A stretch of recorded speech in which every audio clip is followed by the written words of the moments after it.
continuing production of The Open Mind has been made possible by grants from Ann Olnick, Joan Gans Cooney, the Engelson Family Foundation, Alfred P. Sloan Foundation, the John S. and James L. Knight Foundation, Joanne and Kenneth Wellner Foundation, and from the corporate community, Mutual of America.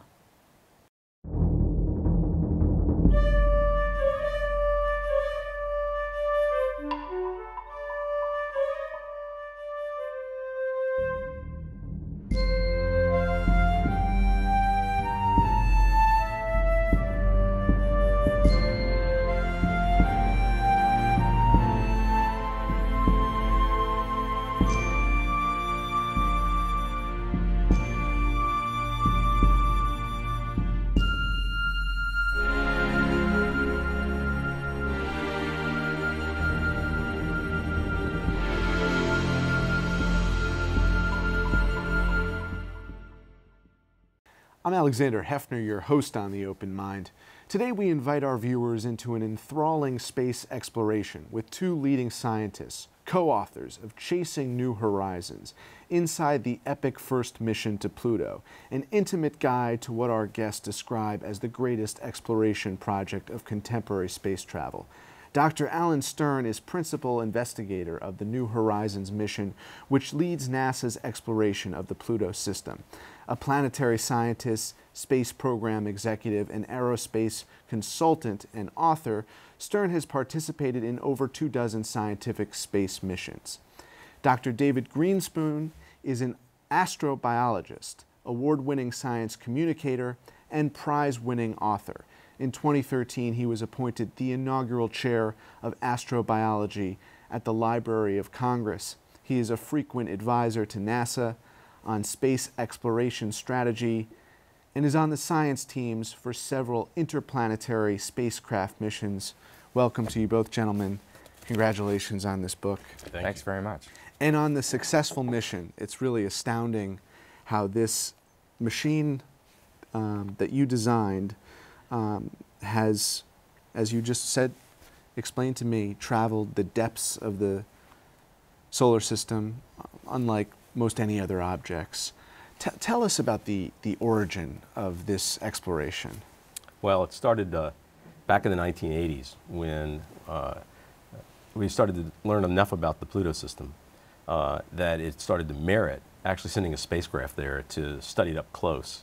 And then in the 1990s, we discovered this massive region in the outer solar system that had previously been unknown called Kuiper Belt, which is the third zone of our solar system and which is populated by a whole zoo of small planets like Pluto.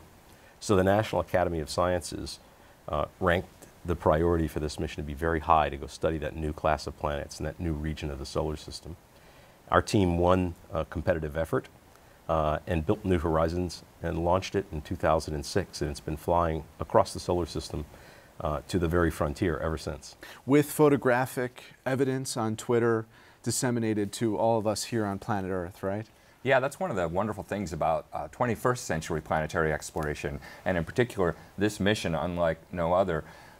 The encounter with Pluto happened at a time when everybody's connected in this new way. So previous first planetary encounters, which really goes back to the Voyagers in the 1980s, which was the last time we visited a planet in our solar system for the first time, happened in a different era where you had to pick up the morning paper to see the new picture.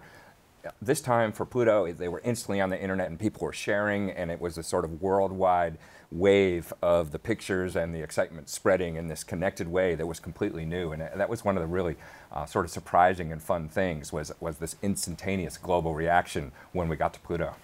And we won't have our foot or our feet on the ground. I don't know if that would even be biologically possible at some juncture in the future, maybe. We could send people in the future. Right. Absolutely.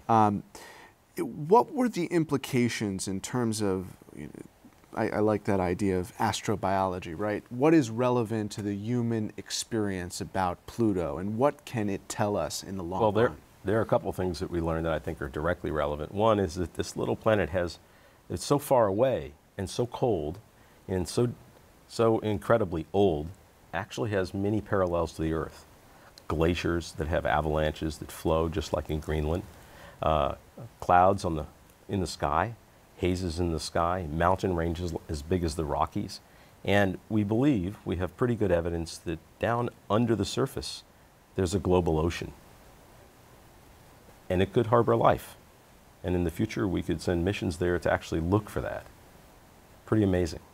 On the ground level, though, the conditions would not permit life, right, on the ground level, but beneath? Not as we know it, but we don't know the limits of biology. I mean, we were very surprised by the way in which Pluto turns out to be alive, in air quotes, in a geological sense. You know, it's moving and flowing and complex in ways we didn't understand. So this speaks to our inability to really project the diversity of processes happening elsewhere in the universe until we actually go there and explore. That's true about geology. It's probably also true about biology as well. So we can say life is impossible on the surface of Pluto, and it seems to us like it would be, certainly, as Alan says, life as we know it.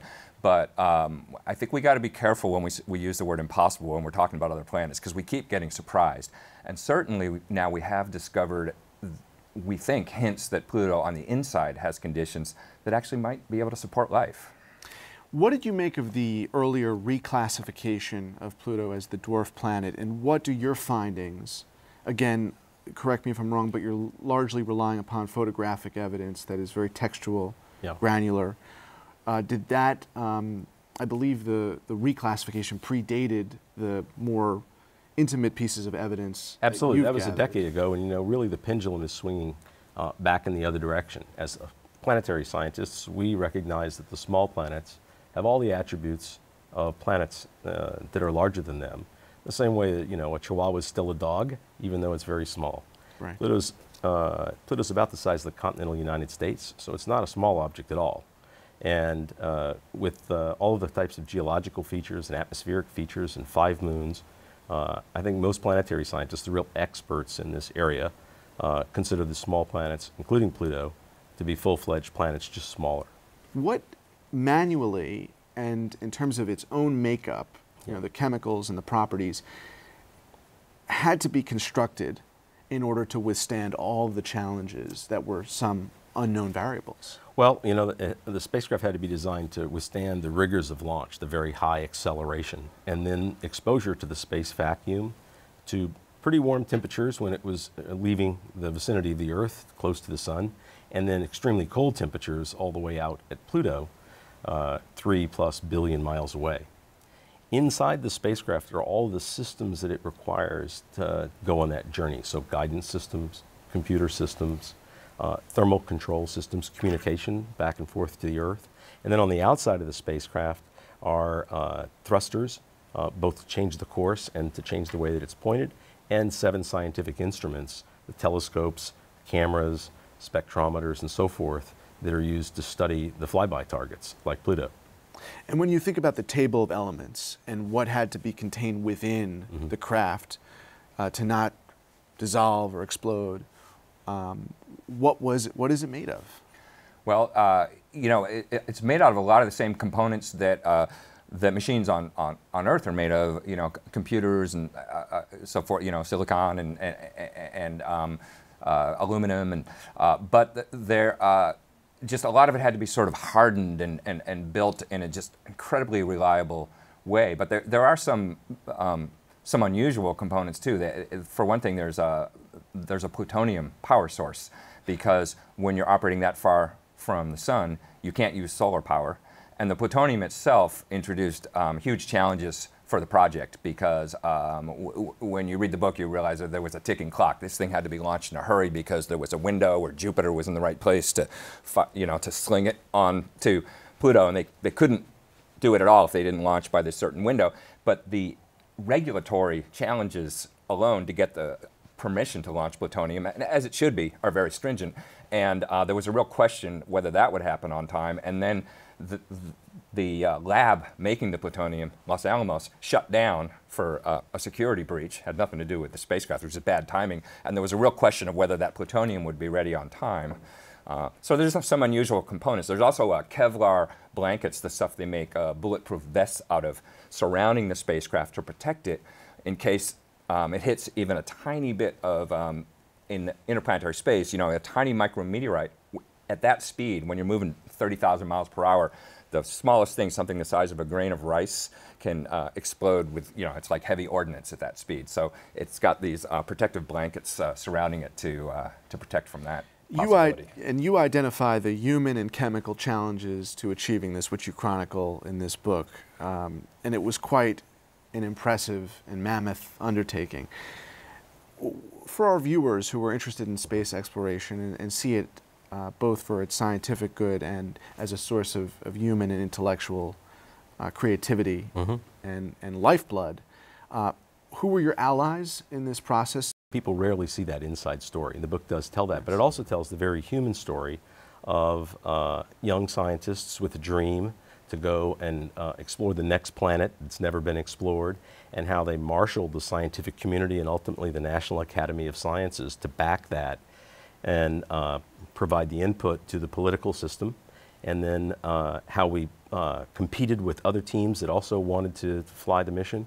Our team won. That battle is described, and so it's kind of an adventure story.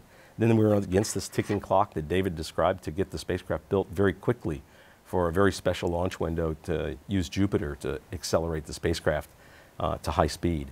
And then we tell the story of the flight mission, which included a near-death experience for the spacecraft barely 10 days before reaching Pluto. So all of that is woven together.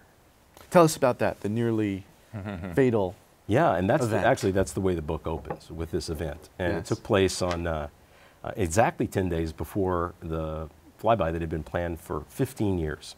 We'd had a successful flight all the way across the solar system, really very few problems and no really big ones. And then suddenly, on a day unfortunately meant for fireworks, July the 4th, 2015, my cell phone rang and I found out we had lost contact with the spacecraft. That's something that should never happen.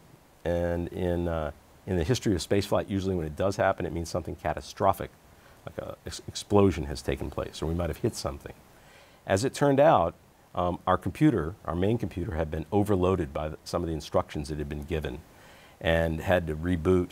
And so the spacecraft recognized that there was a problem, thought that the main computer might be defective, switched to the backup system, and then after a couple hours, the backup system called back to Earth for help and said, "Here I am, what do you want me to do?" And we were in the position of having to recreate all of the flyby plans that had been put on the spacecraft but which were erased in that reboot. And doing that under a ticking clock, and we only had 3 days to do it.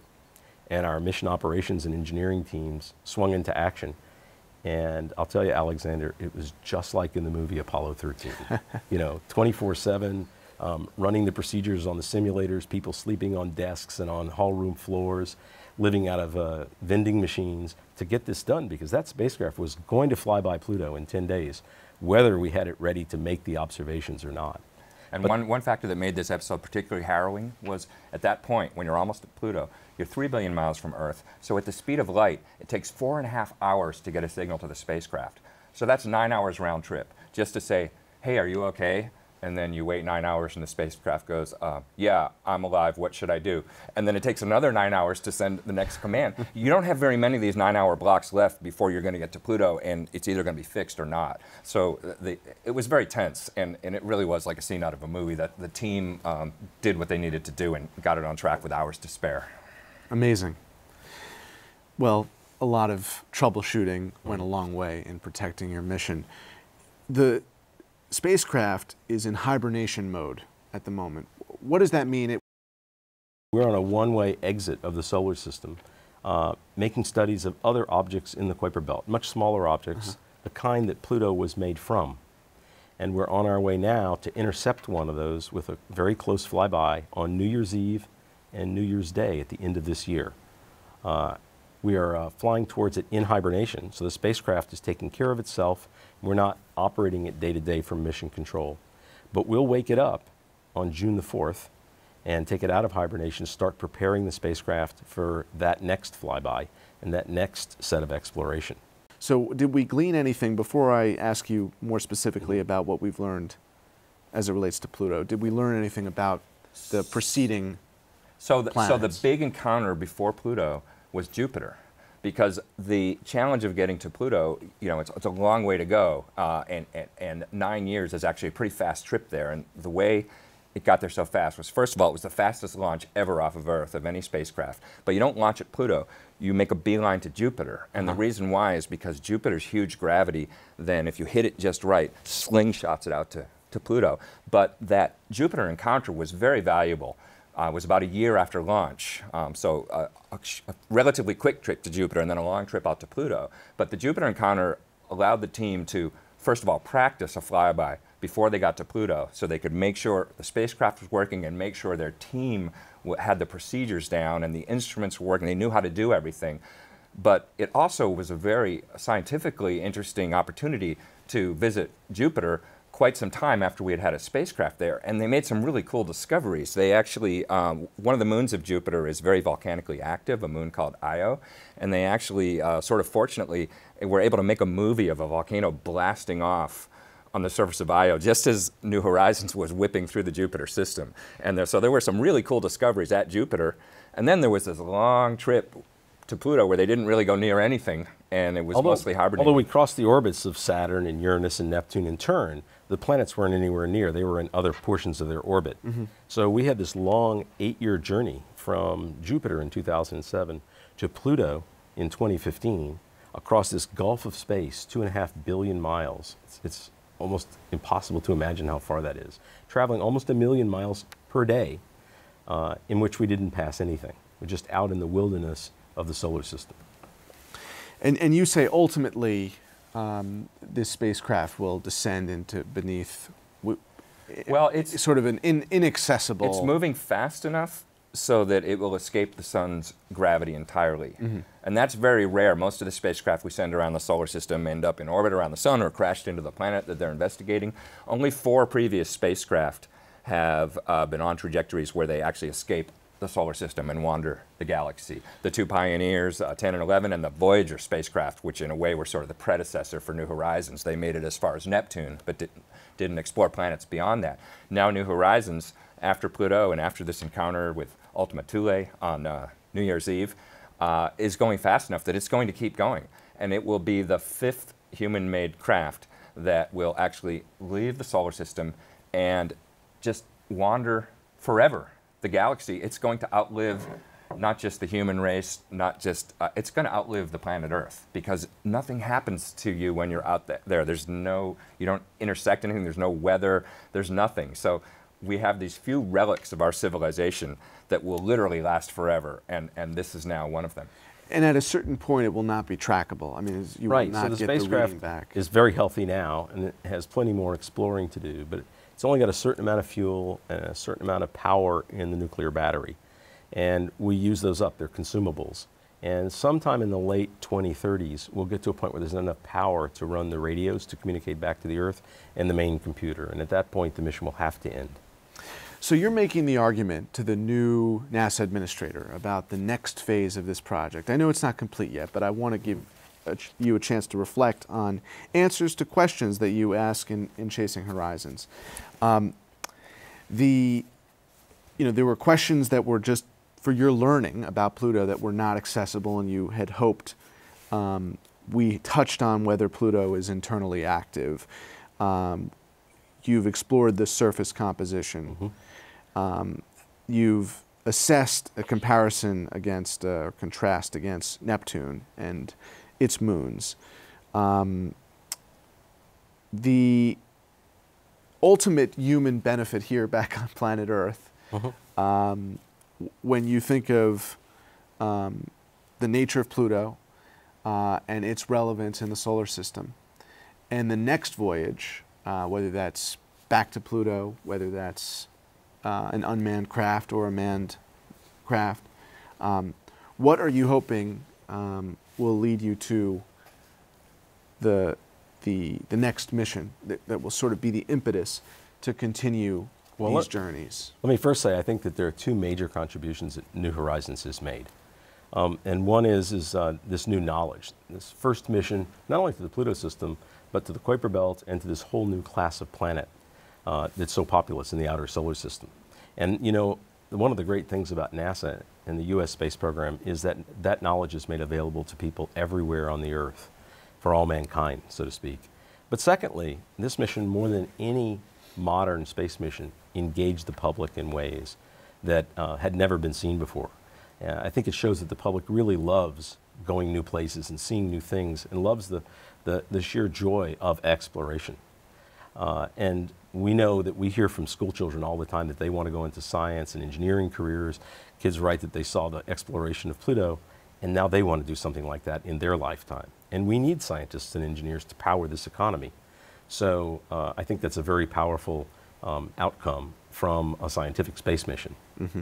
Now, NASA's currently conducting 90 different space missions, most of them robotic, some of them to the planets, some of them to study the Earth, some of them to study the universe around us, and even the sun. And about half of those are already in flight, and about half are being built to be launched in the next several years. New missions are coming up all the time as old missions finish. And so there are new missions, for example, that are being built now to study the ocean inside of Jupiter's moon Europa, which may also harbor life. There are new missions like the Parker Solar Probe just about to be launched this summer that will skim the surface of the sun for the first time and really touch the solar atmosphere. The James Webb Space Telescope, which will be much more powerful than the Hubble, will be launching in a couple of years to study the universe and the origin of stars and galaxies.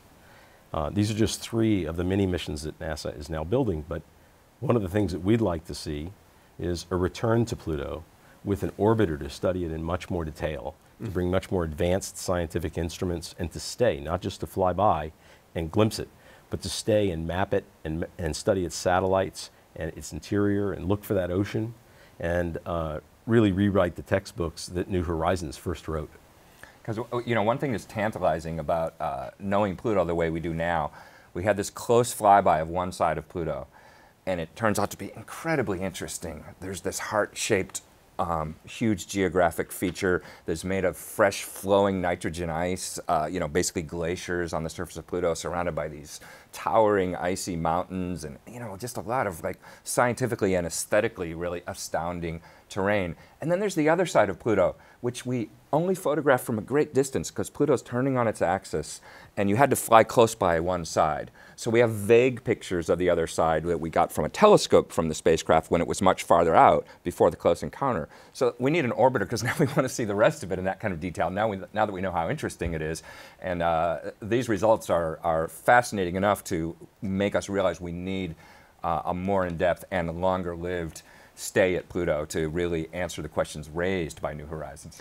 Of those projects that you described that NASA is working on, which you described roughly half of them are in flight, you said ballpark 90 or so, which are the most attended to at the moment? I mean, if we think of NASA's budget and its operation as something that is limited by whatever human capital is pushing forward new projects, what NASA's priorities right now are what?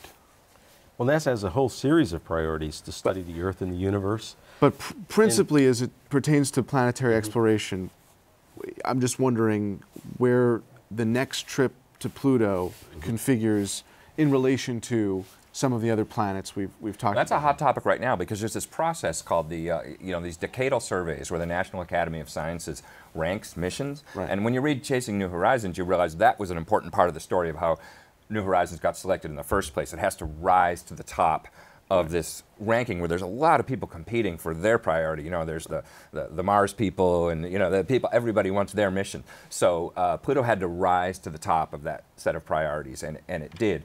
There's another one of those processes just beginning now. And so there are some of us, and Alan just described why, who really believe that, you know, a Pluto orbiter ought to be high on that list. There are people pushing for other missions, and they, you know, there are a lot of good ideas. In terms of the humanitarian impact that a mission could potentially bring back home, we need to know how planets work. We have an ethical obligation to know how planets work because we find ourselves as stewards of a planet here and not currently doing a really great job of it, but we have ideas of how to do a much better job of it. Without having Earth observations from space, you know, which is one thing that NASA does, so we can monitor the changing climate and the changing human impact on the planet and just get smarter about the carbon cycle and all these functions that we are finding ourselves affecting, but also without the insights of comparative planetology, where we go to other planets and gain new, surprising insights into how planets work in general, including the Earth, we'd be in trouble. We actually, I think, owe it to future generations to do everything we can to understand in as deep a way as we can how planets work. And so even when we go to a place like Pluto, which you might not think is very Earth-like, as Alan said, you know, there are a lot of analogous features there. And you know, it always causes us to rethink how the heat flow works inside of a planet, how mountains form, how atmospheres interact with surfaces. We're learning about all these things, and ultimately it broadens our knowledge of how all planets work, including this one. Alan, final word on this question of prioritization of the planetary missions and which might be, in addition to a second Pluto journey, most fruitful. Yeah, well, I think that to answer your question, that one of the most fruitful things that NASA is doing and should be doing is to go back to exploring the planets with humans. We're so much more capable as explorers than the robots are for doing field geology and things like that. And of course, NASA is now embarking on a program to send humans back to the moon and onto Mars and possibly other destinations as well. And what might be those other destinations? Well, there could be asteroids, for example, that orbit between the Earth and Mars. And any other planets besides Mars that could be feasible? In the more distant future, I think that it's possible that we'll be exploring all the planets with human beings. And, you know, this is something that's hugely inspiring, and it's a great push for a technological society like our own. NASA is the best in the world at it, and it's NASA's #1 priority. Thank you both. I appreciate your time. Thank you. Thanks a lot. And thanks to you in the audience. I hope you join us again for a thoughtful excursion into the world of ideas. Until then, keep an open mind. Please visit the Open Mind website at 13.org/openmind to view this program online or to access over 1,500 other interviews. And do check us out on Twitter and Facebook at OpenMind TV for updates on future programming.